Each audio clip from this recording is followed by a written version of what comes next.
25ನೇ ಅಧ್ಯಾಯ 4ನೇ ವಚನ 5ನೇ ವಚನ 6ನೇ ವಚನ. ಮನುಷ್ಯನು ದೇವರು ನೀತಿವಂತನಾಗಿರುವುದು ಹೇಗೋ, ಸ್ತ್ರೀಯದಲ್ಲಿ ಹುಟ್ಟಿದವನು ಪರಿಶುದ್ಧನಾಗಿರುವುದು ಸಾಧ್ಯವೋ. ನೋಡಿದರೆ ಆತನು ದೃಷ್ಟಿಯಲ್ಲಿ ಚಂದ್ರನು ನಿನಗಾಗಿ ಕಳೆಯಿಲ್ಲ, ನಕ್ಷತ್ರಗಳು ಅಶುದ್ಧವು. ಹೀಗಿರುವಲ್ಲಿ ಮರುಳಿನ ಎಷ್ಟೋ ಅಶುದ್ಧವು, ನರಮಿಕ್ರಿಯಂತೆ ಎಷ್ಟೋ ಅಪವಿತ್ರವಾಗಿರುವುದು. ಅದರ ಅರ್ಥವೇನೆಂದರೆ, ನಾವು ನೀತಿವಂತರಾಗಿ ಬದುಕುವಂತೆ ಸಹಾಯವನ್ನು ಉಂಟು ಮಾಡಿದ್ದು ನಾವು ದೇವರಿಂದ ಭಯದಿಂದ ಇರಬೇಕು.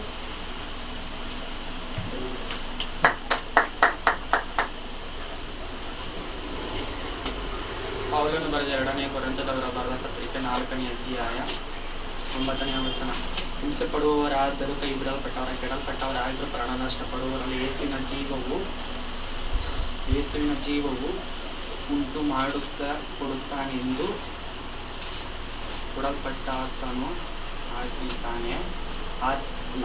ಯೇಸುವಿನ ಮರಣಾವಸ್ಥೆಯನ್ನು ನಾವು ಯಾವಾಗಲೂ ದೇಹದಲ್ಲಿ ಅನುಭವಿಸುತ್ತಾ ತಿರುಗಾಡುತ್ತೇವೆ. ಈ ಮಾತಿನ ಅರ್ಥವೇನೆಂದರೆ, ನಾವು ಹಿಂಸೆ ಪಡುವವರಾಗಿದ್ದೀವಿ, ದೇವರು ನಮ್ಮನ್ನು ಕೈ ಬಿಡುವುದಿಲ್ಲ. ಏಕೆಂದರೆ ನಾವು ಆತನಲ್ಲಿದ್ದರೆ ಆತನು ನಮ್ಮನ್ನು ಯಾವಾಗಲೂ ಕೈ ಬಿಡುವುದಿಲ್ಲ. ನಾವು ಆತನಲ್ಲಿದ್ದು ಒಳ್ಳೆ ವಾಕ್ಯ ಕೇಳುವವರಾಗಿರಬೇಕು. ನಾವು ಆತನ ಜೀವದಲ್ಲಿ